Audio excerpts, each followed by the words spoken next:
Nesse vídeo nós vamos continuar falando sobre a doença meningocócica.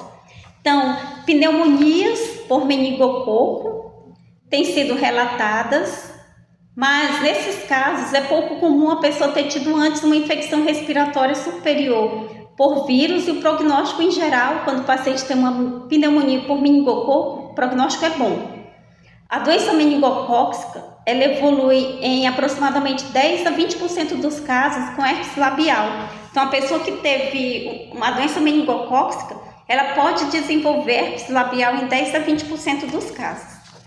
Essa bactéria, que é o meningococo, usa seus pili, são as fibras, para se aderir aos receptores específicos daquela pessoa infectada. Para escapar dessas imunoglobulinas secretórias que estão na mucosa, o meningococo usa uma enzima, que é a protease. E essa enzima desarma esse anticorpo contra o meningococo. Então, no sangue, a bactéria precisa escapar dos mecanismos de imunidade do sistema complemento e fagocitose leucocitária. E o meningococo ele é protegido pelo polissacarídeo capsular, conseguindo chegar nos vasos do sistema nervoso central. Ah, doutor, então quer dizer que esse meningococo é grave, sim. E o meningococo ele atinge o líquor, que é esse líquido que envolve o cérebro, as outras estruturas. Então esse meningococo acaba chegando, atingindo o líquor pelos vasos sanguíneos, pelos capilares do plexo coroide e dos ventrículos laterais. E esse líquor, ele não tem complemento, ele não tem defesa, não tem anticorpo bactericida do soro e nem células fagocitárias. E por isso esse meningococo se multiplica livremente no espaço subaracnoide. A meningite, ela ocorre devido a uma inflamação desencadeada pela presença de endotoxinas representadas por parte da parede bacteriana, o lipídio A. As células endoteliais da glia liberam as citocinas, fator de necrose tumoral e interleucina 1. A quebra da barreira hematolicórica ocorre pela ação das citocinas e por outros mediadores químicos, como interleucina 1, fator de necrose tumoral, leucotrienos, interleucina 6 e fator de ativação de plaquetas, certo? E a quebra da barreira permite o acúmulo no espaço aracnoide de leucócitos, complementos e albumina, contribuindo para o edema do cérebro.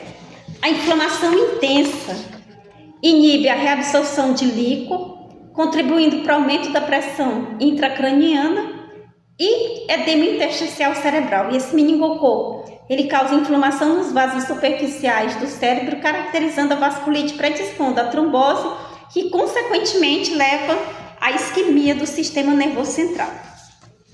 O mecanismo mais importante no início da meningococcemia é a liberação de potente endotoxina durante a multiplicação da bactéria no sangue, causando inflamação geral da parede dos vasos, que é a chamada endotelite.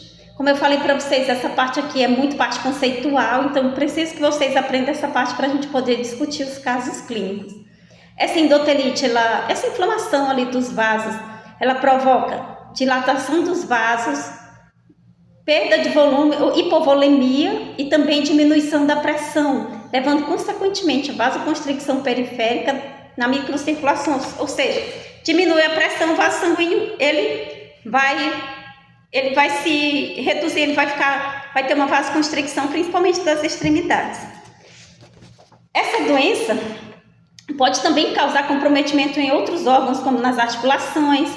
Então, no começo, o paciente vai ter comprometimento apenas de uma articulação, Ele pode ter inflamação e pus em uma articulação, que é a pioartrite, e depois essa inflamação pode passar para várias outras articulações.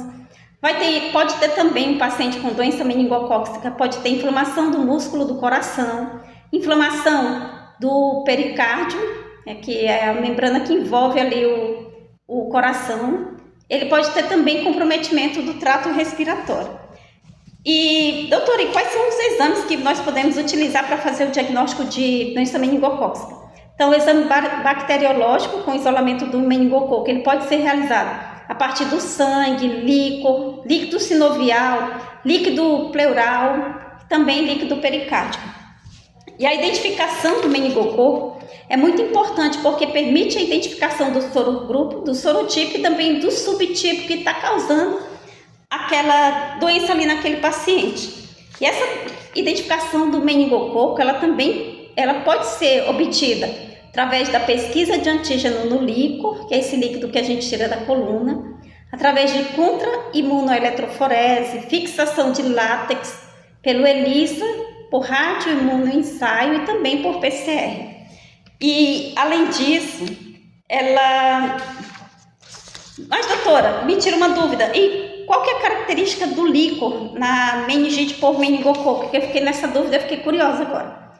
Então, aproveitando aqui, já que nós estamos falando sobre doença meningocócica, eu vou só explicar aqui. Se o paciente tiver doença meningocócica e tiver meningite por meningococo, como é que vai vir um líquor? Ele é purulento ou turvo. O paciente vai prestar o líquor vai ter pleocitose, ou seja, centenas ou milhares de células por milímetros cúbicos. Predomínio de neutrófilos polimorfonucleares, vai ter diminuição da glicose, então a glicose vai estar menos que 75% e aumento das proteínas. E o tratamento, como é feito? Tratamento. O antibiótico reduz a produção de endotoxina, diminuindo o estímulo pró-inflamatório. Os meningococos geralmente são susceptíveis, ou seja, serve para tratar os meningococos, penicilinas, cefalosporinas, outros beta-lactâmicos, cloranfenicol e outros antibióticos. A penicilina G cristalina é o antibiótico mais tradicionalmente usado como primeira escolha. Lembrando que nós temos que colocar no paciente um acesso central que pode causar inflamação aqui dos vasos, né? Pode causar flebite no paciente. Ampicilina é alternativa à penicilina G cristalina. Ceftriaxona e cefotaxima são igualmente eficazes contra o meningococo e são ativas contra hemófilo e Streptococcus pneumoniae. A meningococcemia pode estar associada à meningite, por isso os corticoides devem ser associados ao tratamento. Se o paciente tiver choque, coma, mesmo que coma superficial ou agitação psicomotora intensa, o ideal é sedar e intubar esse paciente, colocar em ventilação mecânica. A quantidade de fluidos a ser aplicada, ela deve ser titulada de acordo com, ou seja, a quantidade de soro que nós vamos usar nesse paciente. Nós vamos avaliar de acordo com a pressão arterial média, então essa pressão arterial média nós temos que manter acima de 60 milímetros de mercúrio. Também avaliando a frequência cardíaca, então a gente tem que fazer de tudo para essa frequência cardíaca ficar normal ou próxima do normal e também o paciente apresentar um bom débito urinário. Lembrando que essa bactéria aqui, ela metaboliza glicose e maltose e, consequentemente, ela produz um ácido sem produzir gás. Ela não é capaz de metabolizar sacarose ou lactose. E tem a citocromo oxidase na parede celular, facilmente observada pela oxidação do reagente de metil ou tetrametil feniletiamida